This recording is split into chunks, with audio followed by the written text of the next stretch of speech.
I really want to make the Brandon Belak joke again. Dude, it took the poor guy 3 years to get his career back on track when you made that joke the last time. Don't do it to him again. Fine. But it do be like, hi, I'm Weston. I love talking about the Astros, and I'm here to talk about Game 52 of the regular season, where the Astros win 5-1 over the Minnesota Twins and take the second game of the series. The Astros offense did a lot of damage very early in this game. Started in the second inning. Alex Bregman homers a solo shot to make it 1-0, and Chas McCormick, our starting outfielder, because, I mean, the way Jake Myers has been hitting recently, you might be able to talk me into him being the left fielder. Honestly, they've both been fantastic as of late. It's great to see. Things you love to see. Everyone hitting well. But our starting outfielder, Chas McCormick, with a 2-run shot of his own to make it a 3-0 Astros ball game. Then you get to the third inning. Alex Bregman with an RBI single. Just keeps tapping it out there for Alex Bregman. He had a fantastic night this evening. And then a sac fly for who else but Jose Abreu, who had a pretty okay night tonight. Had a walk, had the sac fly. Nothing too shabby for him. Got an RBI over the plate. Hopefully he continues to be somewhat better than he has been recently. That'd be really cool to see if he could. But the Astros get 5 runs in the first 3 innings, and that would be basically where it ended for the Astros offense. But hey, did damage early on, and more than enough, especially off of a guy like Joe Ryan. I mean, you get 5 runs on that guy, you're probably going to be able to pull it out. The top of their rotation for the Minnesota Twins, the Astros offense did damage early to him. 5 runs on his ledger for only 4 innings of work. And the lone run for the Minnesota Twins would come in the 5th inning on an RBI single by Astros legend, Christian Vasquez. I can't even say that with a straight face. So we'll go over pitching, and then we'll get to the offense and a certain incident that took place in this game. It's going to be a lot of fun to talk about. Brandon Belak in this game. Man, he's been a really solid option at the end of this rotation. I mean, again, a player who many did not believe would even have a bullpen spot in this team, even as the garbage time reliever, has been a very, very solid and effective starting pitcher for the Astros. Another good outing. Not just like okay, but good. 5 2/3 innings. 3 hits, 1 run, 6 strikeouts. I want to say he had 14 swings and 14 swings and misses for Brandon Belak. Now, the 6 hard hit balls is just right about where you want to see it. The 3 walks is a little more than you'd like, but man, another really good game from Brandon Belak, which has been a shock. After a great 3-game start to his career in 2020, that then free fell for the rest of 2020 and then into 2021 and into 2022, for him to finally kind of be carving himself out a place in that rotation again is encouraging to see. And speaking of encouraging to see, holy crap, man, Phil Maton is insane. Pitched an inning and a third. That is 4 outs. And he struck out 4 batters with 6 swings and misses, giving up no hard contact. He walked a guy, but guys, Phil Maton is absolutely, he's been extraordinary this season. And it's been the total Phil Maton breakout that a lot of stat nerds have been expecting for a few years now. Now, Ryan Stenek would pitch in the 8th, and it was certainly an inning of work. Lead-off base hit, which would get wiped out with the double play, and then a walk and a base hit to put 2 on with 2 out, and you kind of get a little nervous and shaky, but a strikeout, you finish off the inning, you get out of it for Ryan Stenek, nothing too shabby there, and then Rafael Montero in the 9th inning, no hard contact, did give up a base hit, but hey, a strikeout, no walks, no runs. Please be the Rafael Montero revenge tour, I'm begging you. For the offense, Jeremy Pena, we'll circle back to him in a moment here, had a double pair of walks, a nice evening for Jeremy Pena. Alex Bregman with a pair of base hits, RBI single, and a home run for him tonight, a pretty solid outing. And Chas McCormick with the big double, or the 2-run shot in the 3rd to get the Astros up 3-0. For the Astros offense, they didn't get a ton of base runners, but they were incredibly effective when they had those base runners. Jeremy Pena had a double tonight. We'll talk about Jeremy Pena in a second, and a pair of walks for him. Alex Bregman with a pair of base hits, a RBI single, and the home run, obviously sending home another run.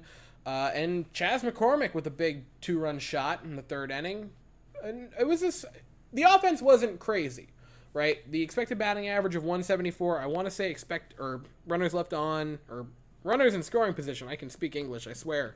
1 for 6 isn't wonderful, but with home runs, and that one being a big one for Alex Bregman, and sac flies, well-timed outs, they did enough to get the win comfortably. And now we talk about the Jeremy Pena thing. So what happened? Jeremy Pena takes a ball, and it was a ball that was called a strike incorrectly by Jerry Lane. And Jeremy Pena is not exactly pleased with it because it was the incorrect call. And it looked like he just said a brief thing, kind of said it was outside is all it looked like. It didn't look like anything extra or that you don't see.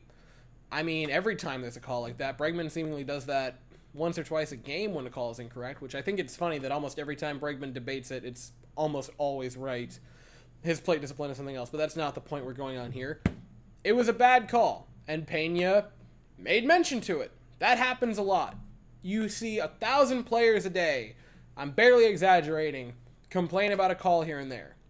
And Jerry Lane, instead of de-escalating the situation, got into Jeremy Pena's face, which is bonkers to see an umpire get into the face of a player like that. Alex Cintron from the dugout starts jawing at the umpire. Someone had to do it. He gets ejected. It was a disaster. And I did strangely see a lot of people going at Dusty Baker, like, oh, why didn't he do it? That's not Dusty's characteristic. Like, you have to do something really, really egregious to get Dusty out of the dugout, and I just don't think he's going to get up for it on a bad strike call and kind of a weird umpire power move in May. If it was September, maybe, but it's just not a Dusty Baker move in May. And umpires, it's been a fun debate recently on umpires, because every time something like this happens, the whole robo-ump debate comes up, and umpires get slammed on everywhere, and it becomes a hot topic for like 3 or 4 hours after the event, and then it kind of dies down by the next morning. And what's wild about umpires is you can look, there's a great video by Foolish Baseball, everyone should go watch it, talking about umpires. Umpires have gotten better, like a lot better. Like the best umpire from 2010, by the rate of how many calls they got correct, would be the worst umpire today. They've gotten better.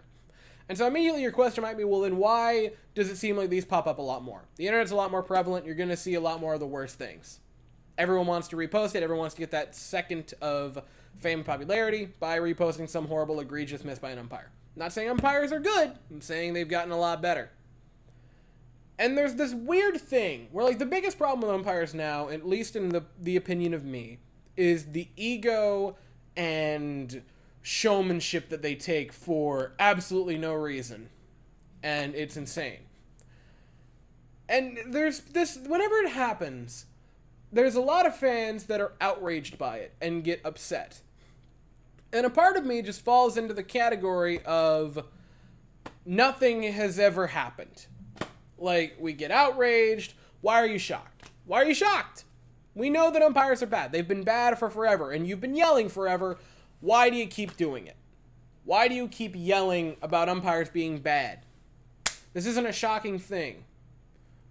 It's almost like a shame on, like, fool me once, shame on you, fool me twice, shame on me type thing. But you've been fooled now for 10,000 times. And every time it happens, fans inevitably, like, oh, I can't believe it happened again. And then it just cuts to the Ray board where she marks off each day waiting for her parents to come back, and it's the entire wall of the AT-AT. It's like that at this point. But at the same time, if fans don't do anything, the debate is, if fans don't say anything, if you just let it go, nothing changes. Guys, umpires were getting into fistfights with players in the 20s. Nothing has changed.